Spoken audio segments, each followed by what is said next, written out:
সকল মাধ্যমিক পরীক্ষার্থীদের জন্য সকলকে শুভেচ্ছা জানিয়ে আজকের এই ভিডিওটি শুরু করছি। আজ আমরা আলোচনা করতে চলেছি এবিটিএ মাধ্যমিক টেস্ট পেপার এবং এবিটিএ মাধ্যমিক টেস্ট পেপারের 605 পেজের সেকশন বি এই কোশ্চেন পেপারটা কিন্তু আমরা আলোচনা করব। এই টেস্ট পেপার তো সলভ করব আমরা এবং এমসিকিউগুলো। এবং দেখো, সঠিক উত্তরটি নির্বাচন করো। প্রথম প্রশ্ন দেখো, তপন আস্তে আস্তে উঠে গেল। কোথায় উঠে গেল? চিলে কোঠায়, নাকি দোতলায়, নাকি সিঁড়িতে, না তিনতলায় সিঁড়িতে, নাকি ছাদে? উত্তর হবে তিনতলায় সিঁড়িতে। তো প্রথম প্রশ্নের উত্তর হচ্ছে তিনতলার সিঁড়িতে। দুই দাগের প্রশ্নটি দেখো, নদের চাঁদ নদীকে দেখেনি 3 দিন ধরে, নাকি 5 দিন ধরে, নাকি 7 দিন ধরে, নাকি 1 দিন ধরে? উত্তর হচ্ছে 5 দিন ধরে। তো আমরা উত্তরই বলবো এবং প্রশ্নগুলো উত্তরের পয়েন্টগুলো বলবো না, শুধু উত্তর বলবো। 3 দাগের প্রশ্নটি দেখো, প্রায় নাচতে নাচতে চলে যাচ্ছিল একজন সন্ন্যাসী। ঠিক আছে, একজন সন্ন্যাসী প্রায় নাচতে নাচতে চলে যাচ্ছিল। 4 দাগের প্রশ্নটি দেখো, শঙ্খ ঘোষের ছদ্মনাম কি ছিল? অ্যান্সার হবে এবং উত্তর হবে কুন্তক ছিল। এবং 5 দাগের প্রশ্নটি দেখো, তাহাতে বিচিত্র টঙ্গী, এবং টঙ্গী শব্দের অর্থ হলো দড়ি, নাকি ছবি, নাকি প্রাসাদ, না ঘ ফুল? উত্তর হবে গ প্রাসাদ। 6 দাগের প্রশ্নটি দেখো, আফ্রিকা বিদ্রোহ করছিল নতুন সৃষ্টিকে, নাকি শঙ্কাকে, নাকি ভীষণকে, নাকি আপনাকে? উত্তর হবে গ অপশনটি, ভীষণকে। 7 দাগের প্রশ্নটি দেখো, কলিকাতা বিশ্ববিদ্যালয় পরিভাষা সমিতি নিযুক্ত করেছিল কত খ্রিস্টাব্দে?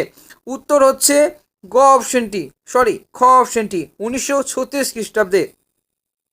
8 দাগের প্রশ্নটি দেখো, যারা ওস্তাদ কলম্বাস তাদের কি বলা হয়? এবং ক অপশনটি দেখো, ক্যালিগ্রাফিস্ট, নাকি স্টেনোগ্রাফার, নাকি টাইপিস্ট, না জার্নালিস্ট? উত্তর হচ্ছে ক অপশনটি, ক্যালিগ্রাফিস্ট। এবং 9 দাগের প্রশ্নটি দেখো, পরিভাষার উদ্দেশ্যে ভাষার সংক্ষেপ এবং অর্থ সুনির্দিষ্ট করা, নাকি ভাষার সৌন্দর্য বৃদ্ধি করা, এক ভাষা থেকে অন্য ভাষায় রূপান্তরিত করা, নাকি ভাষার অলঙ্কার প্রয়োগ করা? উত্তর হবে ক অপশনটি, ভাষার সংক্ষেপ এবং অর্থ সুনির্দিষ্ট করা। 10 দাগের প্রশ্নটি দেখো, নমিপুত্র পিতার চরণে রেখাঙ্কিত পথটি হলো, এবং উত্তর বলছি, ঠিক আছে, খ অপশনটি, সম্বোধন পথ। 11 দাগের প্রশ্নটি দেখো, ক্রিয়ার অধিকারকে কি বলে? ক্রিয়ার অধিকারকে বলে অধিকরণ, ক অপশনটি। এবং 12 দাগের প্রশ্নটি দেখো, আমি এখন তবে চললুম কাকাবাবু, রেখাঙ্কিত পদটির সমাস হলো কি? কি সমাস? সাধারণ সাধারণ এবং কর্মধারয়, গ অপশনটি। 13 দাগের প্রশ্নটি দেখো, ক্ষুদ্র শাখা প্রশাখা এটি যে সমাসের দৃষ্টান্ত? এটি হলো অবয়ীভাব, গ অপশনটি, ঠিক আছে। 14 দাগের প্রশ্ন দেখো, বাক্য নির্মাণের শর্ত ক অপশনটি হবে 3টি, ঠিক আছে।